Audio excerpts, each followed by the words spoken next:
Сәлем, достар. Бүгінгі бейнеде біз онлайн қауіпсіздікті қалай сақтау керек деген маңызды тақырыпты қарастырамыз. Интернет керемет мүмкіндік, бірақ сонымен бірге қауіп-қатері де аз емес.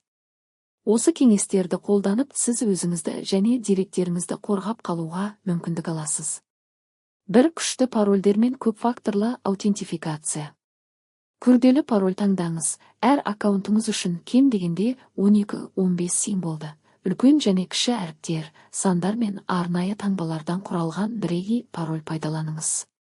Пароль менеджері пайдаланыңыз. LastPass, бір password немесе Bitwarden секілді құралдар парольдерді қауіпсіз сақтап, құру процесін жеңілдетеді. Көп факторлы аутентификация, 2FA қосыңыз, Sims емес, Google Authenticator немесе Authy секілді қосымшаларды қолданып, екінші деңгейлі қорғанысты орнатыңыз. Екі бағдарламалық жасақтамаларды үнемі жаңартып отыру. Операциялық жүйе және қосымшалар Windows, macOS, Android, iOS немесе қолданатын бағдарламаларыңызды соңғы нұсқаларына үнемі жаңартып отырыңыз. Қауіпсіздік патчтары. Әр жаңарту белгілі осалдықтарға қарсы түзету, сондықтан бекітілген деп кейінге қалдырмай, дереу орнатыңыз. Антивирус және анти-мәліметтік бағдарламалар. Компьютеріңіз бен смартфоныңызда сенімді антивирус орнатып, жүйелі түрде тексеріп тұрыңыз. Үш желідегі қауіпті желілер мен қоғамдық Wi-Fi, кофеханалар, әуежайлар немесе қонақ үйлердегі ашық желілерге қосылғанда абай болыңыз. Ақпарат ұрлау ықтималдығы жоғары. Қызметі NordVPN, ExpressVPN немесе ProtonVPN сынды сенімді сервистері арқылы интернет трафикті шифрлап, жеке деректерді қорғаңыз. Apps сайтқа кіргенде адрес бағанасында әрқашан apps бар жоғын тексеріңіз. 4. Фишинг пен әлеуметтік инженериядан сақтану.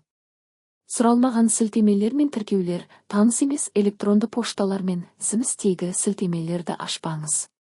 Тексеру. Ең алдымен жіберушінің мекен-жайын мұқият тексеріп, ресми сайтқа тікелей кіріп ақпаратты растаңыз. Жеке деректер, құпия сұрақтарға жауаптарды социалды желідегі жазбалардан алынбайтындай қиын таңдаңыз. 5. Деректерді сақтық көшіру. Автоматты резервті көшіру. Google Drive, iCloud, OneDrive сияқты бұлтты қызметтерге маңызды файлдарды үнемі жіберіңіз. Сыртқы дискілер, айына бір рет маңызды файлдардың толық көшірмесін USB дискке немесе NASқа сақтаңыз. Шифрлау. Резервті көшірмелерді шифрлау құралын қолданып қорғаңыз. Осы қарапайым, бірақ маңызды кеңестерді орындасаңыз, онлайндағы қауіпсіздігіңіз айтарлықтай нығаяды. Егер бейнеміз ұнаса, лайк басып, арнаға жазылыңыз, сонымен қатар сұрақтарыңыз болса пікірде қалдырыңыз. Келесі кездескенше сәттілік тілейміз.